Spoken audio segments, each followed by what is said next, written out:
नमस्कार, मैं हूं दिव्यांश पॉटर मासूम, कहानियां सुनाता हूं। तो आज मैं आपको सुनाने वाला हूं मेरी ही लिखी कहानी काश, जो कि एक रिपोर्टाज है। तो चलिए शुरू करते हैं।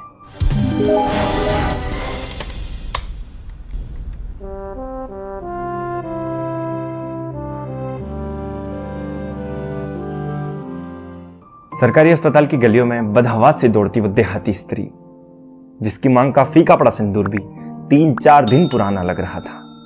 न साड़ी का ख्याल, न पल्लू के सुध, न पैरों में चप्पल, बिखरे हुए से बाल, बेतरतीब लपेटी हुई बारीक सी पुरानी साड़ी, जिसकी किनारी से असंख्य धागे अस्पताल की दमघोटू गंध में स्वच्छंद लहरा रहे थे। आंखों से दुख की गंगा बहकर हवा के वेग से कानों तक जाते जाते सूख गई थी, लेकिन उसको कोई ख्याल नहीं। एक जोरदार धक्के से उसने डॉक्टर के कमरे का दरवाजा खोल दिया।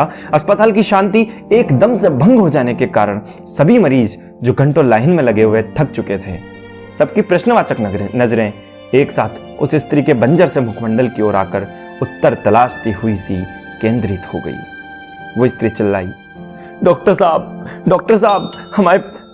साहब हमारे पति को बचाए लो। फिर दौड़कर डॉक्टर की मेज के पास आई और मेज पर दोनों हाथ टिकाकर हाँफती हुई सी अपने हलक में फंसे हुए शब्द निकालने का भरसक प्रयास करते हुए बोली कि डॉक्टर साहब हमारे पति को बचाए लो। डॉक्टर साहब, हम आपके आगे हाथ जोड़ दिए। डॉक्टर साहब, हमारे पति को बचाए लो।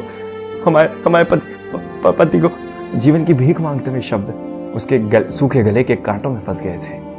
पीछे खड़े एक बुजुर्ग सज्जन ने पानी की बोतल बढ़ाई, लेकिन उस स्त्री ने अनदेखा करते हुए थूक निकलकर डॉक्टर से बोली, साहब आईसीयू वाले ऑक्सीजन हटाए को बोले हैं साहब। डॉक्टर ने अपनी कुर्सी पीछे खींचते हुए कहा, तुम चलो, हम अभी आते हैं।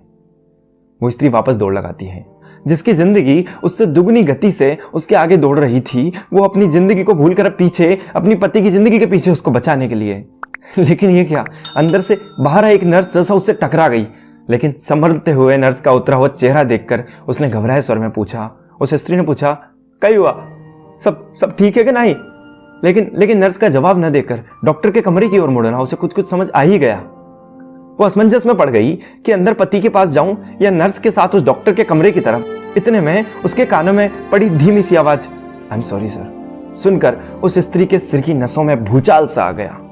अंग्रेजी तो नहीं समझती थी वो देहातन, लेकिन बुद्धू बक्से के नाटकों की नकली जिंदगी में उसने मरे हुए व्यक्ति को यही बाई एम सॉरी कहकर संबोधित करते हुए सुना था। और उसे समझते हुए देर नहीं लगी कि ये सिंदूर जो उसके माथे का ताज हुआ करता था, इस माथे से कोई वास्ता नहीं रह गया है।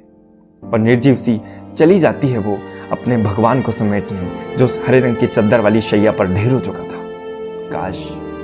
काश इस बेड शीट की तरह उसके जीवन में भी हरियाली रह पाती, काश रह पाती। तो ये थी आज की कहानी। बहुत बहुत धन्यवाद। मैं दिव्यांश पॉटर मासूम।